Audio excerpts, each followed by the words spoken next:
अस्सलाम वालेकुम, मेरा नाम हाफिज़ मोहम्मद उस्मान है। आज मेरी प्रेजेंटेशन का टॉपिक है HRM human resource management, chapter number 3, regulation of human resource management. Human resource management की रेगुलेशन क्या है, यानी उसको कैसे रेगुलेट किया जाता है। इसमें 3 ब्रांचेज़ हैं, उन 3 ब्रांचेज़ के ज़रिए उसे रेगुलेट किया जाता है human resource management. Legislative branch, executive branch, judicial branch. Legislative branch क्या है? Has enacted a number of laws governing HR activities. HR activities को गवर्न करने के लिए बहुत सारे लॉज बनाए गए हैं। एग्जीक्यूटिव ब्रांच क्या है? Responsible for enforcing the laws को लागू करने के लिए, कवानीन को लागू करने के लिए ज़िम्मेदार होती है। Includes a regulatory agency that the president overseas. इसमें रेगुलेटरी एजेंसी भी शामिल होती है जिसे प्रेसिडेंट देखते हैं, सदर यानी इसकी रहनुमाई करता है।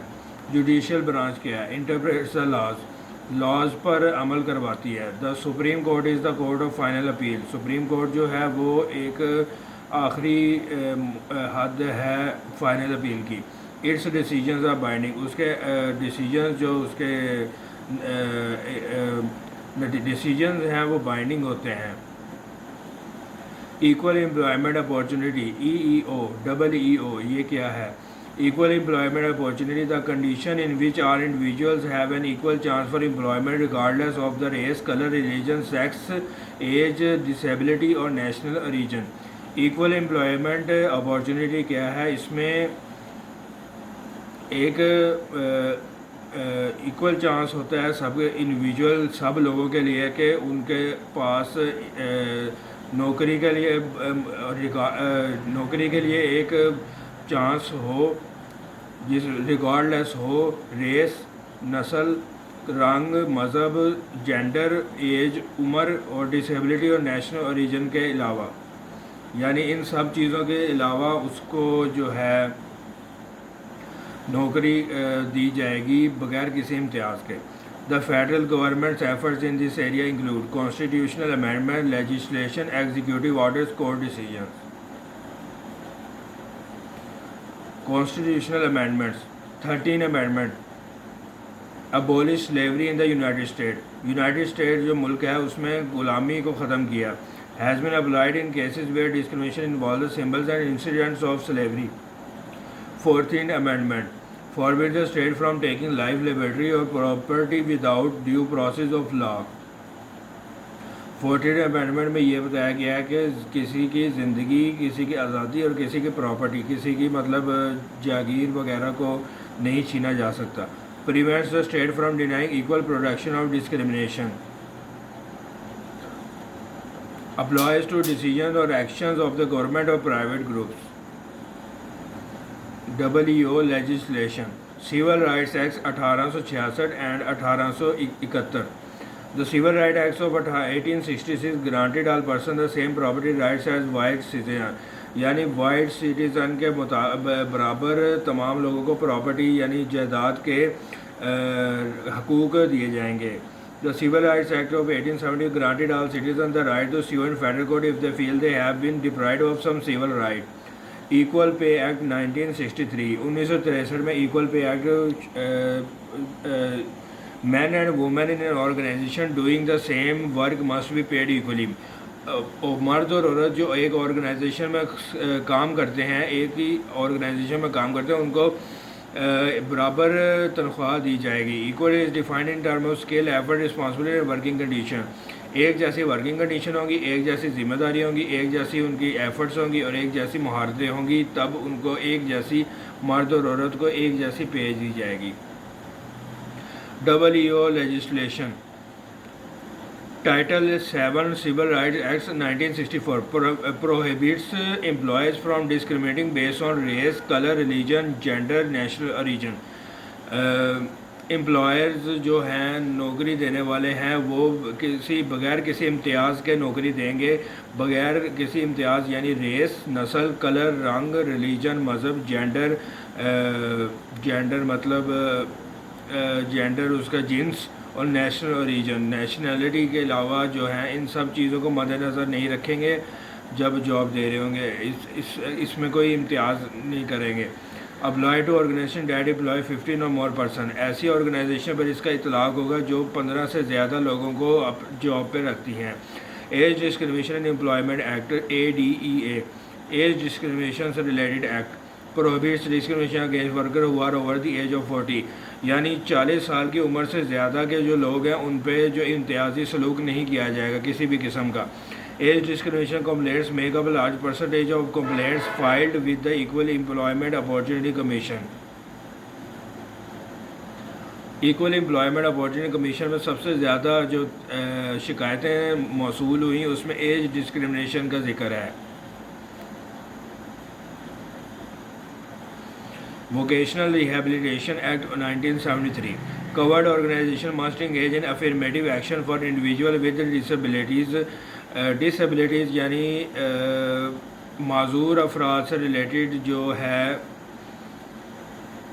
इसमें माजूर अफराद से रिलेटेड काम किया गया है। Employers are encourage to recruit qualified individual with disability and to make reasonable accommodation to them, यानी एम्प्लॉयज़ जो नौकरी देने वाले लोगों पर इस बात की शर्त लगाई गई कि वो ऐसे लोगों को नौकरी देंगे जिनमें खामियां हैं यानी वो माजूर हैं और उनको सहूलियात फराहम की जाएंगी।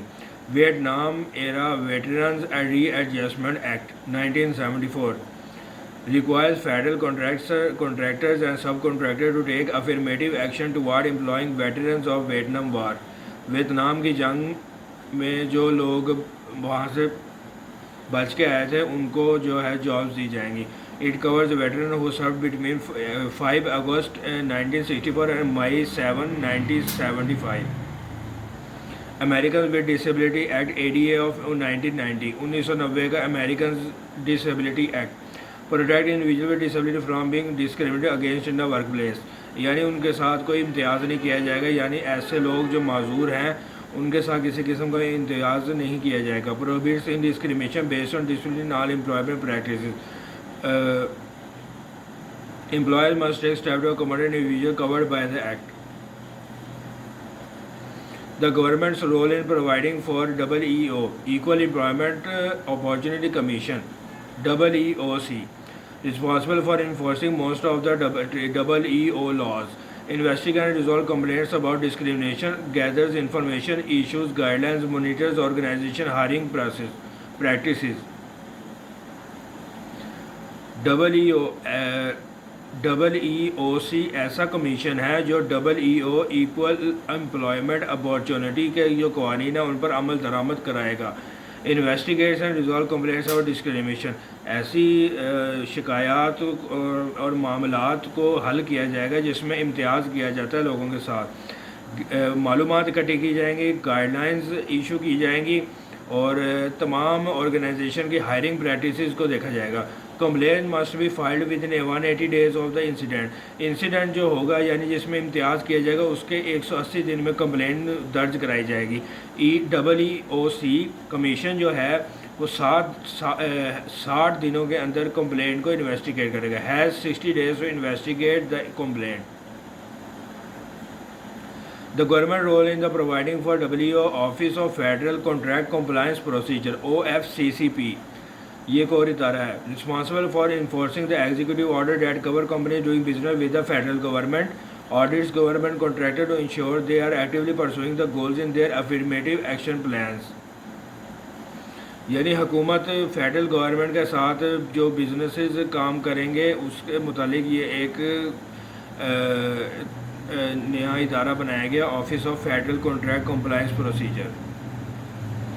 Business role in providing for EEO, avoiding discrimination, disparate treatment, differing treatment of individual based on the individual race, color, religion, national origin, age or disability status, bona fide occupational qualification BFOQ, a necessary not merely preferred qualification for performing a job, एक qualification होगी ज़रूरी जिसमें पर job performing के लिए qualification होगी, यानी वो जॉब करने के लिए क्वालिफाइड भी है कि नहीं। The Supreme Court has ruled the BFOQs are limited to policy directly related to workers ability to the job. A condition in which employment practices are similarly neutral yet disproportionately exclude a protected group from employment opportunities. Fourth, fifth rule. Rule of thumb that find evidence of discrimination if an organization hiring rate for the minority group is less than 4/5 the hiring rate for majority group. यानी minority group का hiring rate जो है वो majority group से कम हो 4/5 गुना कम हो.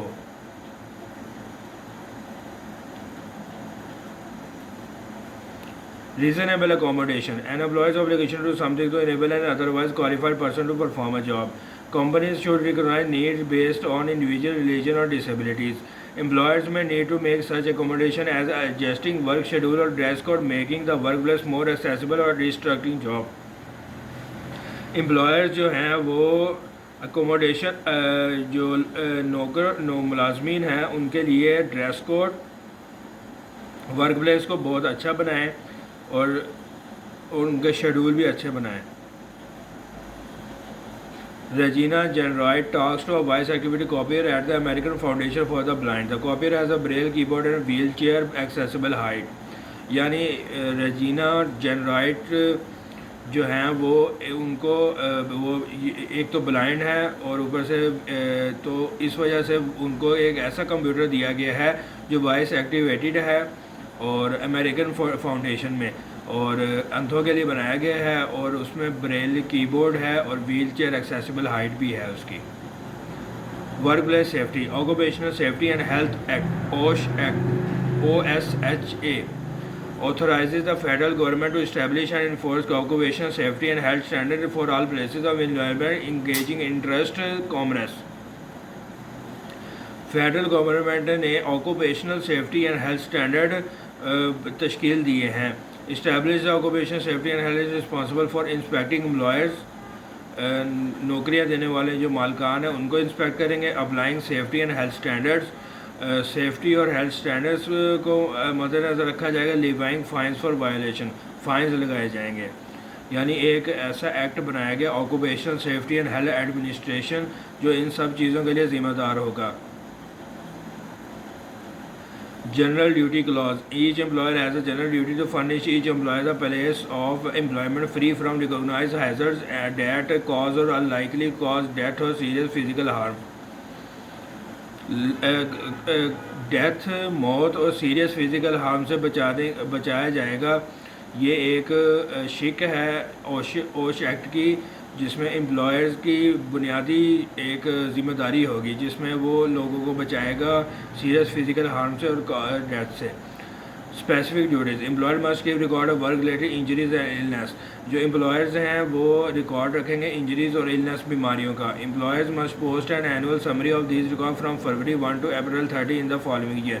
हर साल 1 फरवरी से 30 अप्रैल के दरमियान वो समरी पेश करेंगे.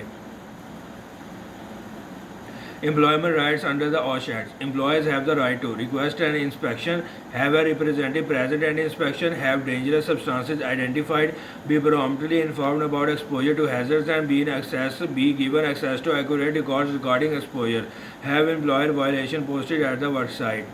Enforcement of OSH Act. OSHA is responsible for inspecting business, applying safety and health standards and levying fines for violation. ओशा जो है वो ज़िम्मेदार है तमाम बिज़नेस को इंस्पेक्ट करने की ताकि वहाँ पे सेफ्टी हेल्थ स्टैंडर्ड और फाइन्स वगैरह वायलेशन के जो फाइन्स हैं वो लगाए जाएंगे. OSHA regulation prohibit notifying employers of inspection in advance.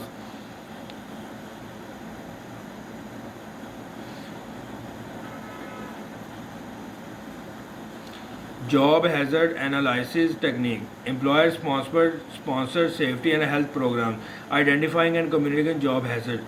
Job hazard analysis technique. Safety promotion technique that involves breaking down a job into basic elements, then rating each element for its potential for harm or injury.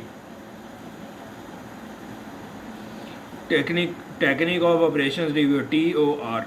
Method of providing safety by determining which specific elements of a job led to a past accident. Reinforcing safe practices, implementing a safety incentive program to reward workers for their support of the and commitment to safety goals. Start by focusing on monthly or quarterly goals. Encourage suggestion for improving safety. Promoting safety internationally. Cultural difference make this difficult. Laws, enforcement practice and political climate vary from country to country. Companies may operate in countries where labor standards are far less strict than in the USA. Reinforcing safe practice. Implementing a safety incentive program to reward workers for their support and commitment to safety. एक ऐसा programme शुरू किया जाएगा जिसमें workers को reward दिया जाएगा support and commitment to safety goals के लिए. Starting by focusing on monthly और quarterly goals. Encourage suggestion for improving safety. उनके सजेशन लिए जाएंगे सेफ्टी को बढ़ाने के लिए. Promoting safety. Laws, enforcement practices and political climate vary from country to country. Laws, enforcement और practices और political climate जो है वो एक मुल्क से दूसरे मुल्क में तब्दील होता रहता है. कंपनीज़ को ऐसे ममालिक में भी काम करना पड़ता है जहाँ पे कम सख्ती हो USA से.